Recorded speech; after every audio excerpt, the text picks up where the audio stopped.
Film India ایک شریف dream میں یعنی اللہ نے مجھے یہ بھی سمجھایا کہ جو ہم موویز دیکھتے ہیں تو موویز میں ہم دیکھتے ہیں کہ وہ ہم تو زیادہ تر انڈین موویز ہی دیکھتے ہیں، تو اس میں ہر تقریباً مووی میں وہ ایک باطل خدا دکھاتے ہیں شروع میں، اور اندر بھی وہ باطل خدا کی وہ چیزیں دکھاتے ہیں کہ ہیرو ناکام ہو رہا تھا اور باطل خدا نے اس کی مدد کی اور وہ کامیاب ہو گیا، اور یہ پھر ہم موویز اپنے رشتہ داروں دوستوں کو بتاتے ہیں کہ آپ بھی دیکھیں بڑی اچھی یہ مووی ہے۔ تو یعنی ہم یہ مووی دیکھ کے نا شرک کرتے ہیں، ایسا شرک جس کا ہمیں پتہ ہی نہیں ہے۔ اب اللہ جو ہے نا وہ تمام جہانوں کا رب ہے، تو فلم بے شک ایک وہ فیک سٹوری ہے، فیک جہان ہے، اس کا بھی رب اللہ رب العالمین ہی ہو سکتا ہے اور کوئی نہیں ہو سکتا، تو اس میں بھی اللہ کی وحدانیت ہی دکھائی جائے تو ہم وہ مووی دیکھیں، ورنہ ہم وہ مووی نہ دیکھیں، کیونکہ وہ بھی پھر وہ شرک کے زمرے میں آئے گی۔ کیونکہ ہم جب اب شروع میں بھی بات کرتا تھا تو وہ کہتے ہیں ہم نے دیکھی ہے، ہم نے یقین تھوڑی کیا کہ وہ ہم اس کے باطل خدا پہ ہم نے یقین تھوڑی کر لیا، یقین نہیں کیا تو پھر ہم دوسروں کو کیوں کنوینس کرتے ہیں کہ آپ بھی دیکھیں یہ بھی اچھی مووی ہے۔ تو ہم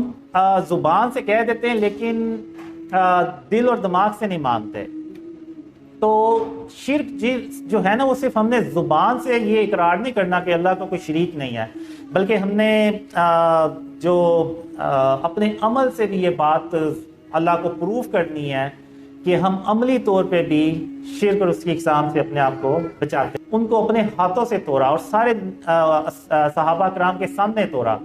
اور یہ پوری امت کے لیے قیامت تک کے لیے میسیج دے دیا کہ آپ نے بھی بت شکن بننا ہے، بتوں کو ان کو اپنے گھروں میں اپنے علاقوں میں نہیں سجانا۔ لیکن آج ہم نے خاتم النبیین محمد صلی اللہ علیہ وسلم کی اس سنت کو چھوڑ دیا، اس عمل کو چھوڑ دیا، اور وہی چیزیں ہم نے اپنے گھروں میں سجا لی ہیں۔ اب آپ اگر دیکھیں تو جو ڈیکوریشن پیسز ہمارے گھروں میں پڑے ہوئے ہیں اور وہ جو بت خانہ کعبہ میں پڑے ہوئے تھے ان میں اور ان میں کوئی فرق نہیں ہے، صرف شکلوں کا فرق ہے، تو باقی وہی چیز ہے۔ تو آج ہمیں اس چیز کی ضرورت ہے، اور اللہ نے مجھے بہت خوابوں میں بتایا کہ اللہ میری صرف اس لیے مدد کر رہا ہے کہ میں نے شرک اور اس کی اقسام سے اپنے آپ کو بچانا شروع کر دیا۔ تو اللہ کو وہ جو کوشش تھی نا وہ اللہ کو پسند آ گئی، حالانکہ میں بھی ابھی مکمل طور پہ نہیں قابو پا سکا۔ آپ کو پتہ ہے ہم روز چیزیں لے کے آتے ہیں، اس پہ تصویریں بنی ہوتی ہیں، اس کو یعنی ایک کنٹینیوسلی ایک پروسیجر ہے جو کرنا پڑتا ہے کہ اس کو ختم کرنا پڑتا ہے، تلف کرنا پڑتا ہے۔ ایون اسلامک کنٹری میں بھی یہ جو ہے نا اتنا مشکل ہے ہمارے لیے کہ شرک اور اس کی اقسام سے اپنے آپ کو بچائیں۔